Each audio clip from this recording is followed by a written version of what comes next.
આરોગ્યમાં અગ્રેસર ગુજરાત.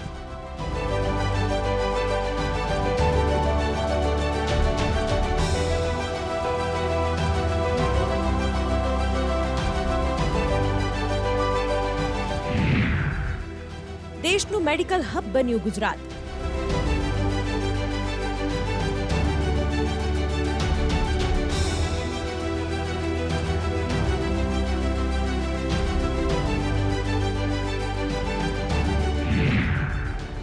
દેશ વિદેશના લોકો માટે આયુષ્યમાન બન્યું ગુજરાત.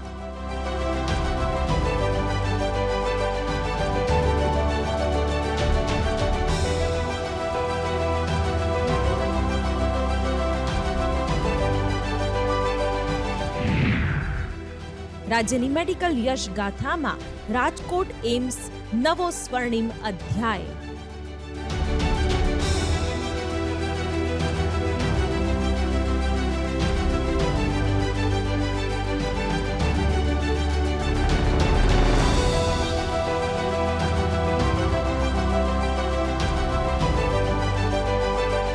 देश के मेडिकल इंफ्रास्ट्रक्चर को मजबूत करने वाली एक और कड़ी जुड़ रही है.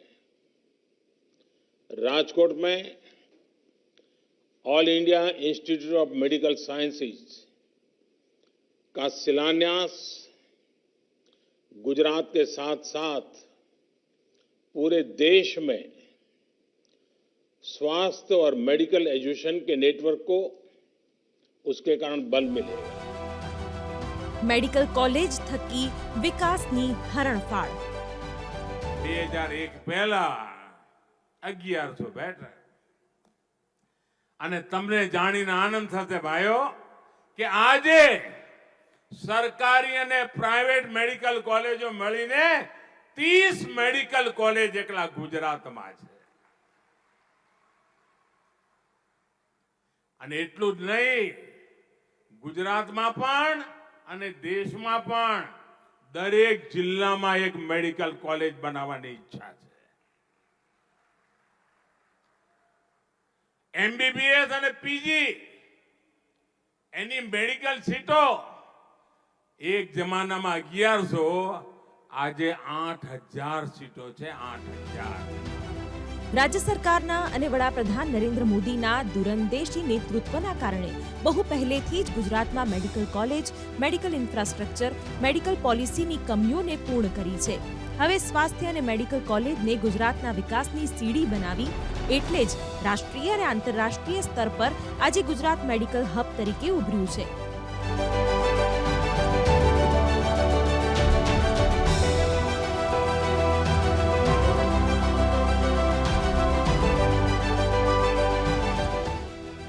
વર્ષ 2001 પહેલા ગુજરાતમાં મેડિકલ સીટ માત્ર 1100 હતી, પરંતુ પીએમ મોદીના માર્ગદર્શન હેઠળ અને દેશના દરેક જિલ્લામાં એક મેડિકલ કોલેજના સપનાને પૂર્ણ કરવાના ભાગરૂપે ગુજરાતમાં નવી 5 મેડિકલ કોલેજો સાથે રાજ્યમાં મેડિકલ કોલેજની સંખ્યા વધીને 36 જેટલી થઈ ગઈ છે. 500 એમબીબીએસ બેઠકના વધારા સાથે અંડર ગ્રેજ્યુએટ મેડિકલ કોર્સની બેઠકો 6200 જેટલી પહોંચી ગઈ છે. નવસારી, પોરબંદર, રાજપીપળા, ગોધરા અને મોરબીમાં નવી મેડિકલ કોલેજ શરૂ થઈ. દરેક કોલેજોમાં 100 જેટલી સીટો ફાળવવામાં આવી, જેનો સીધો લાભ મેડિકલ કોલેજના છાત્રોને થઈ રહ્યો છે.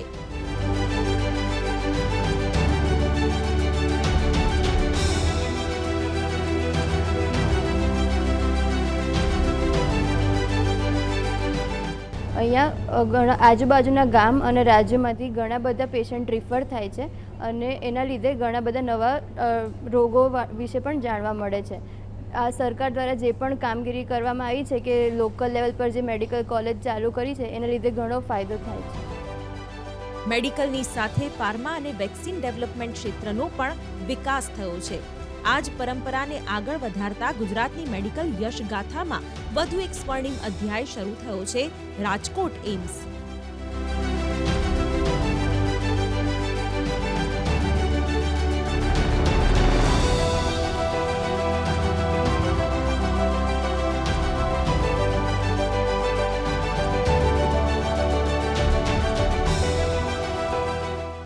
રાજકોટથી 10 કિલોમીટર દૂર ખંડેરી ગામમાં 201 એકર ભૂમિમાં એમ્સનું કામ જોરશોરથી ચાલી રહ્યું છે. વડાપ્રધાન નરેન્દ્ર મોદીનો dream project Rajkot AIIMS 1195 crore રૂપિયાના ખર્ચે બની રહ્યો છે. ડિસેમ્બર 2021 થી અમુક વિભાગની ઓપીડી પણ શરૂ થઈ ગઈ છે.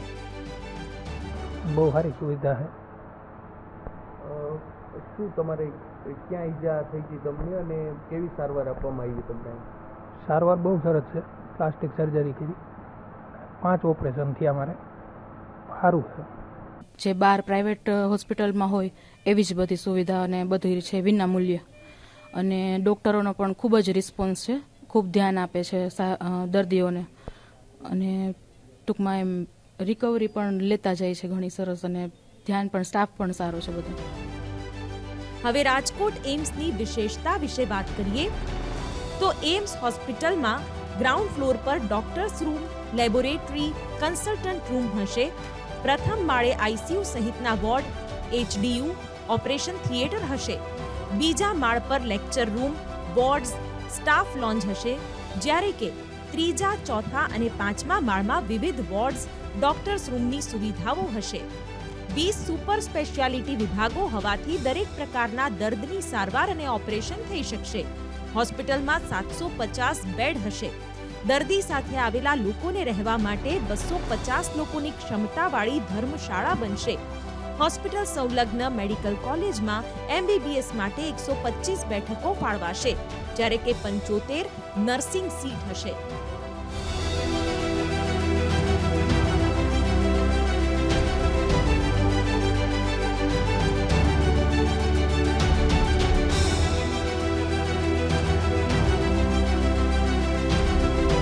मरीज हमारे पास रोज के आ रहे हैं, जिसमें से फिजिकली 50 और 100 और बाकी जो वर्चुअल मोड से जुड़ रहे हैं वो भी 100. हमारी बिल्डिंग का काम तेज़ गति से चल रहा है और हम उम्मीद करते हैं कि दिसंबर तक हम आईपीडी की शुरुआत करने की स्थिति में आ जाएंगे. રાજકોટમાં એમ્સમાં અમુક વિભાગ શરૂ થઈ જતા રાજકોટ અને આસપાસના વિસ્તારના લોકો માટે એમ્સ આશીર્વાદરૂપ સાબિત થઈ શકે છે.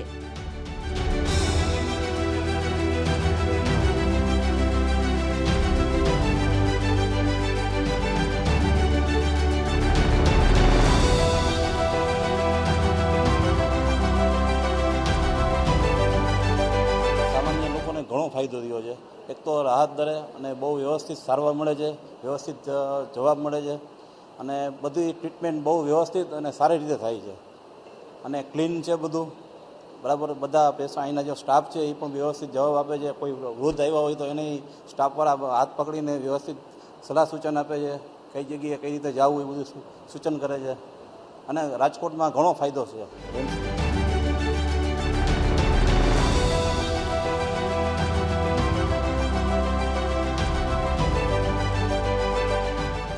વરદાન રૂપ બની ઈ સંજીવની ટેલિમેડિસિન. મેડિકલ સીટો અને ડોક્ટરોની સંખ્યા જ વધી નથી, ટેકનોલોજીની સાથે સાથે આરોગ્યને પણ જોડી લોકોને ઘરે બેઠા આંગળીના ટેરવે મળી રહે છે સારવાર અને દવા. કોરોના કાળમાં તો ઈ સંજીવની ટેલિમેડિસિન સેવા લોકો માટે બની ગઈ વરદાન રૂપ. ઈ સંજીવની ઓપીડીમાં કઈ કઈ સુવિધા મળે છે તેની વાત કરીએ તો નિઃશુલ્ક દાક્તરી સારવાર, પરામર્શ, માર્ગદર્શન અને ઈ પ્રિસ્ક્રિપ્શન જેવી સુવિધા આંગળીના ટેરવે ઉપલબ્ધ છે. અત્યાર સુધીમાં 3 કરોડથી વધુ લોકોએ તેનો લાભ લીધો છે.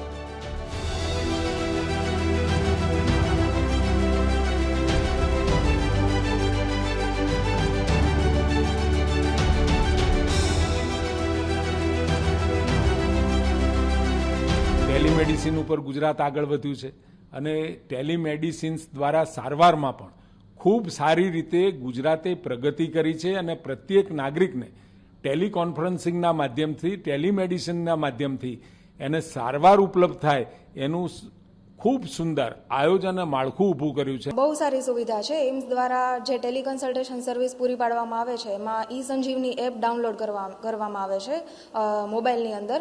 તો મોબાઈલની અંદરથી વિવિધ સ્પેશિયાલિટી ઓપીડીનો લાભ તમે લઈ શકો છો ઘરે બેઠા જ.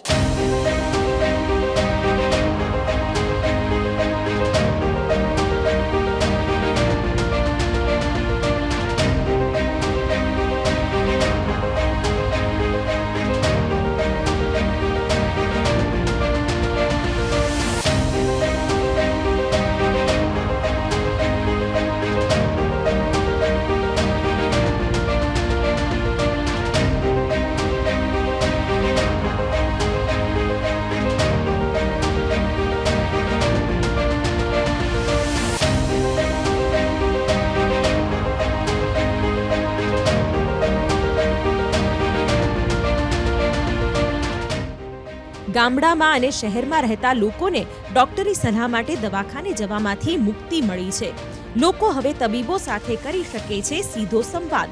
જરૂરિયાત મુજબ ડોક્ટર સંદેશા મારફતે આપે છે દવાઓની સૂચિ.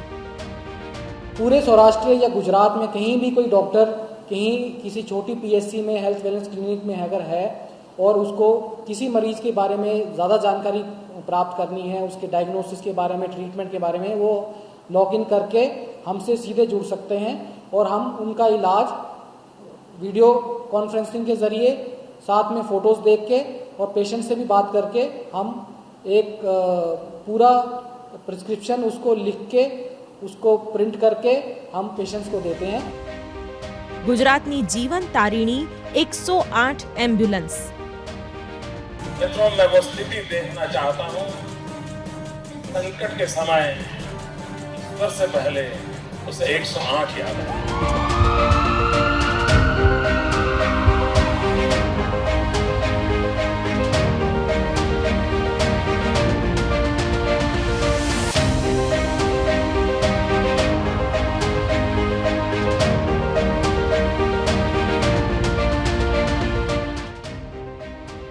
વડાપ્રધાન નરેન્દ્ર મોદીનું આ સપનું આજે પૂર્ણ થયું છે. 29 ઓગસ્ટ 2007માં શરૂ થયેલી એમ્બ્યુલન્સ સેવા અને 108 એ બંને એકબીજાના પર્યાય બની ગયા છે. ગુજરાત સરકારની ઇમરજન્સી સર્વિસ 108 એમ્બ્યુલન્સ સર્વિસ શહેર હોય કે ગામ, રણ હોય કે જંગલ, સુવાવડ હોય કે હાર્ટ એટેક હોય કે માર્ગ અકસ્માત હોય કે સાપ કરડ્યો હોય કે અન્ય કોઈ પણ બીમારી હોય, ઇમરજન્સીના સમયે જનતાની પડખે ઊભી છે 108ની સેવા, જે માત્ર એક હેલ્પલાઇન નથી, આજે ગુજરાતની લાઇફલાઇન પુરવાર થઈ રહી છે. પીએમ મોદી પણ આ સેવાના વખાણ કરતા થાકતા નથી. आखिरकार 108 का संचालन करने वाले लोग कौन हैं? सामान्य परिवार के नौजवान बेटे बेटियां हैं. पूरा समय टेलीफोन उठाते हैं, कैसा भी फोन क्यों ना आ जाए, अच्छा फोन बुरा फोन, वे अपना संतुलन खोते नहीं है और बड़े शांत चित्त से जवाब देते हैं. और मित्रों, ये काम सरल नहीं होता है. ढेर सारे टेलीफोन आते हो, आधी अधूरी बात बताते हो, कुछ भी फालतू चीजें भी कर देते हो. રાજ્યમાં 108ની સેવાએ સફળતાના 15 વર્ષ પૂરા કર્યા છે. આ દોઢ દાયકાની 108ની સેવાની આંકડાકીય વિગતો ઉપર નજર કરીએ. સમગ્ર ગાળા દરમિયાન 1,37,00,000 કોલ એટેન્ડ કરવામાં આવ્યા છે. 108 સેવાએ અત્યાર સુધીમાં 1,21,000 પ્રસૂતિના કેસમાં સહાય કરી છે. અત્યાર સુધીમાં 1,20,000 બાળકોનો જન્મ 108 એમ્બ્યુલન્સમાં થયો. આ સેવા દ્વારા અત્યાર સુધીમાં 12,67,000 લોકોના જીવ બચાવવામાં આવ્યા છે. વિશિષ્ટ એમ્બ્યુલન્સ દ્વારા 2,07,000 કોવિડ દર્દીઓની મદદ કરવામાં આવી છે. હાલ 33 જિલ્લામાં 108 ઇમરજન્સી સેવાની 802 થી વધુ એમ્બ્યુલન્સ કાર્યરત છે. 2 બોટ અને એર એમ્બ્યુલન્સનો પણ સમાવેશ થાય છે. લોકો તો હજુ 108ની શરૂઆત કરતા હોય, વાત કરતા હોય અને લગભગ મધ્ય રસ્તે પહોંચ્યા હોય. એવા સમયે 108ની સેવાઓ પ્રત્યેક જગ્યાએ 16 મિનિટના, ગ્રામ્ય વિસ્તારની હું વાત કરું છું, 16 મિનિટના રિસ્પોન્સ ટાઈમથી આપણી સેવાઓ પહોંચે છે ને શહેરી વિસ્તારોમાં 10 મિનિટના રિસ્પોન્સ ટાઈમથી આપણે પહોંચી ચૂક્યા છીએ. એટલું જ નહીં, પરંતુ આપણે એર એમ્બ્યુલન્સની પણ સુવિધાઓ આપણા ગુજરાત રાજ્યોએ ઉપલબ્ધ કરી છે. અને સાથે સાથે 2 હોડીઓ દ્વારા પણ આ સેવાઓ મળી રહે, તત્કાલ મળી રહે, એની વ્યવસ્થાઓ પણ આપણે કરી છે. 108 એમ્બ્યુલન્સ સેવા યોજના અંતર્ગત છેલ્લા 15 વર્ષમાં અત્યાર સુધીમાં કુલ લાભાર્થીઓની સંખ્યા અને મુખ્ય મેડિકલ ઇમરજન્સીની સંખ્યાની વાત કરીએ તો ગર્ભાવસ્થાના 46,30,816 કેસ આવ્યા. માર્ગ અકસ્માતના 16,96,083 કેસ, જ્યારે કે હૃદય રોગના 6,28,930 કેસ આવ્યા. શ્વાસને લગતા 7,950 કેસ આવ્યા અને લોકોને આ સેવાનો લાભ મળ્યો.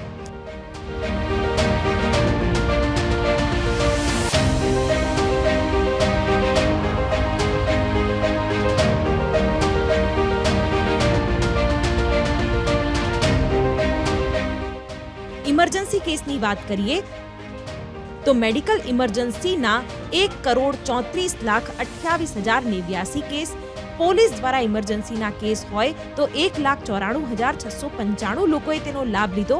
6,131 જેટલા કેસોમાં 108 વરદાન સાબિત થઈ છે.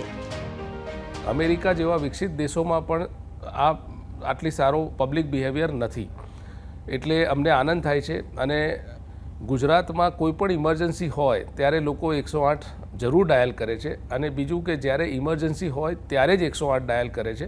આ એક 15 વર્ષના પ્રવાસ દરમિયાન એક સંયુક્ત સિદ્ધિ કહી શકાય. સમગ્ર ભારતમાં પ્રથમવાર ગુજરાતમાં એર એમ્બ્યુલન્સ સેવા 21 માર્ચ 2022થી શરૂ કરાઈ છે. રાજ્યના 18થી વધુ એરપોર્ટ પરથી એરલિફ્ટ સેવા પૂરી પાડવામાં આવે છે. એર એમ્બ્યુલન્સ સેવા એરપોર્ટથી એરપોર્ટ સુધીની છે. એર એમ્બ્યુલન્સમાં MBBS ડોક્ટર તેમજ પેરામેડિકલ સ્ટાફ હાજર હોય છે.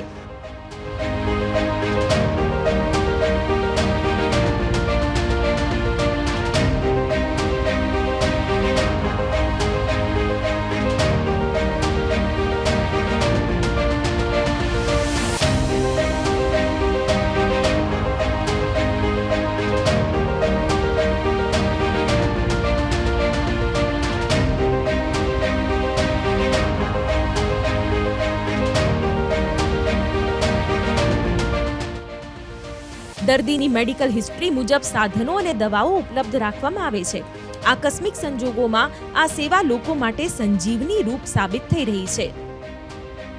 મને કહેતા આનંદ થાય છે કે જ્યારે ગુજરાત સરકારે એર એમ્બ્યુલન્સની જાહેરાત કરી એની સાથે સાથે જ આપણી પાસે જે ટ્રોમા સેન્ટર છે ત્યાં હેલિપેડની વ્યવસ્થા પહેલાંથી જ કરી દેવામાં આવી છે.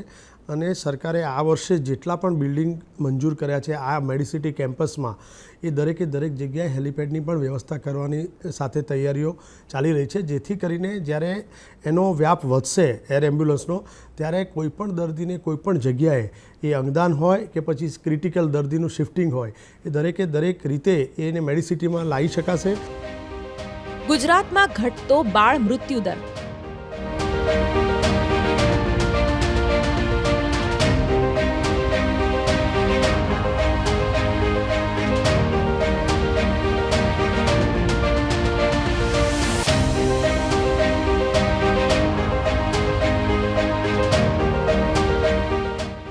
ગુજરાતમાં આરોગ્ય ક્ષેત્રે પણ નોંધપાત્ર પ્રગતિ થઈ છે.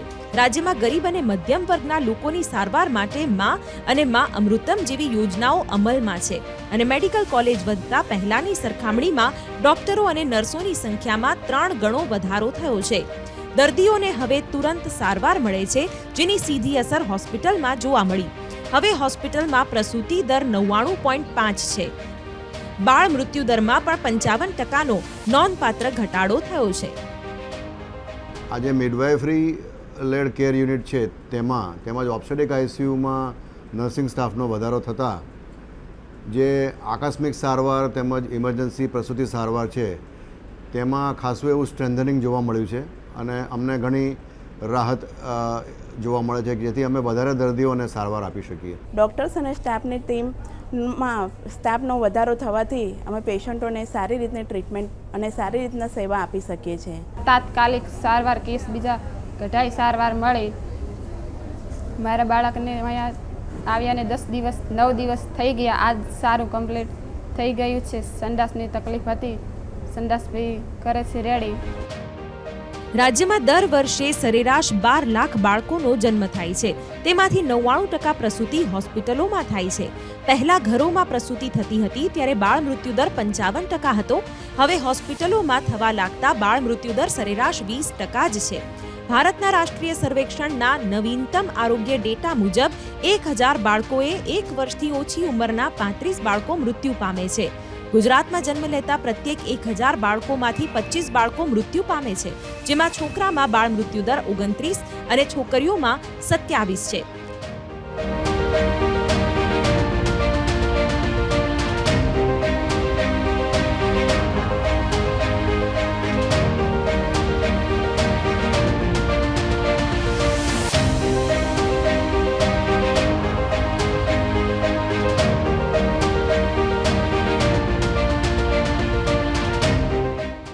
રાજ્યમાં ગ્રામીણ ક્ષેત્રે કુલ 33 બાળ મૃત્યુ દર છે. બાળ મૃત્યુદર જે પહેલાં હતો એના કરતાં ઘણો જ ઓછો થઈ ગયો છે. અને એના માટે આપણી પાસે ઇન્ફ્રાસ્ટ્રક્ચરનો પણ ઘણો સરસ વધારો થયો છે. 1200 બેડમાં ઘણી બધી સારી સુવિધાઓ છે. ઉપરાંત અહીંયા આપણે બધા ઇન્વેસ્ટિગેશન્સ પણ ફ્રીમાં થતા હોય છે. તમામ સારવાર બધી ફ્રીમાં મળતી હોય છે. એટલે એના હિસાબે ઘણો બધો ફરક પડી છે બાળકોને. ગુજરાતની સંવેદનશીલ સરકાર બાળકથી લઈને વૃદ્ધ સુધી, ગરીબથી લઈને મધ્યમ પરિવારો સુધી તમામ લોકોના સ્વાસ્થ્ય માટે ખડે પગે નિરંતર કામ કરી રહી છે. સુવિધાઓનો અભાવ ક્યાંય સ્પીડ બ્રેકર ન બને તે માટે રાજ્ય સરકાર નવી મેડિકલ કોલેજ પણ ખોલી રહી છે અને હોસ્પિટલનું અપગ્રેડેશન થઈ રહ્યું છે. 108 જેવી ઇમરજન્સી સેવાઓનો વ્યાપ પણ વધી રહ્યો છે.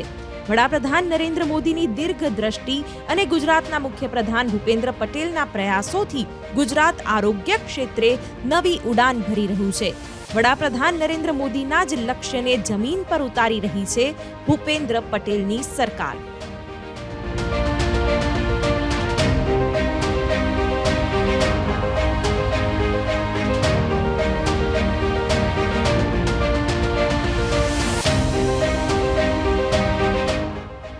Bureau report TV9।